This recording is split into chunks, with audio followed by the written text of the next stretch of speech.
My name's Claire Ireland. I'm a ceramic sculptor and I've been teaching for about 25 years.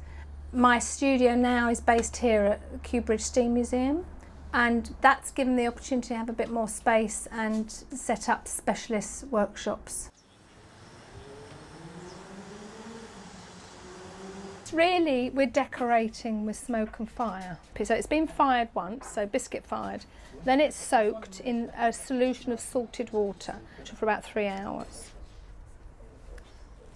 This one has been packed just as in tissue, and that will hopefully go quite black. So that's going to go in there. The Saga firing, I tend to fire about 9:20, something like that. So we've got a nice layer in there. The work can be wedged in place. I've actually put the bricks flat, but you can do them the other way. But also you can change the size. So you can adapt it to whatever you want. You can do it in an oil drum. You can do it in a dustbin. The thing about these is they're very tall. So if you're doing a small amount, you can't get to it, and also, you're better off having a container that matches the size of the work.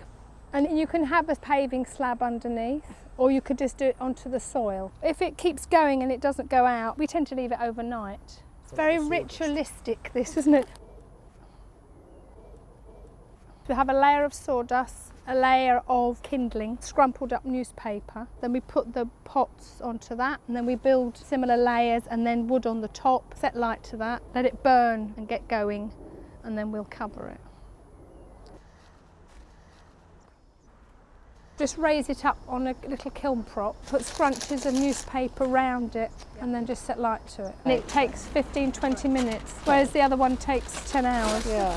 And you can cover it, but if you cover it too much, it just goes out. The advantage of this, if you don't like it, you can do it again.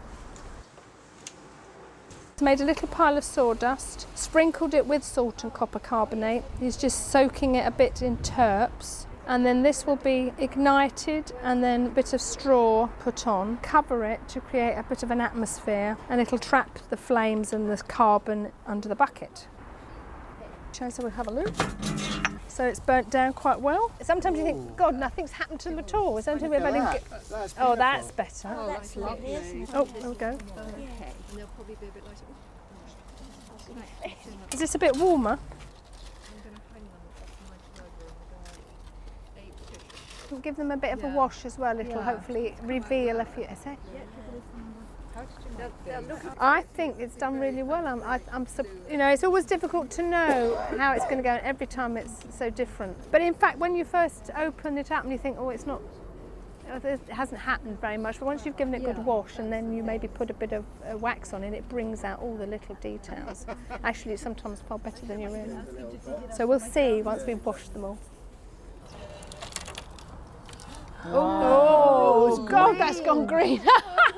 Wow. Oh my God. That is extraordinary. That is, I've never seen it that green. God. It's the seaweed and the... Lovely, isn't it? Oh my gosh. I made a picture. That is fabulous. Oh, look at the back. Oh no, that is nice. That is yummy.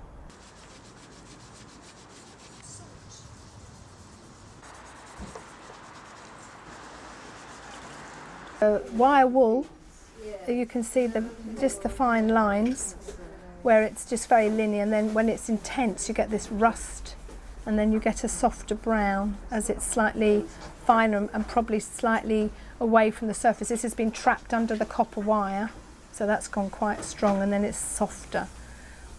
So you can see where it's come away from the surface, it's faded, and you've got this flush of green and this very intense dark, and I can see there again is the copper wire, and this is just the smoke, and the wire sort of created a little gap of air because that's raised up. I think it's actually created a channel, so that's why you get these white lines either side of the copper, because it's created a sort of little masking by being slightly raised.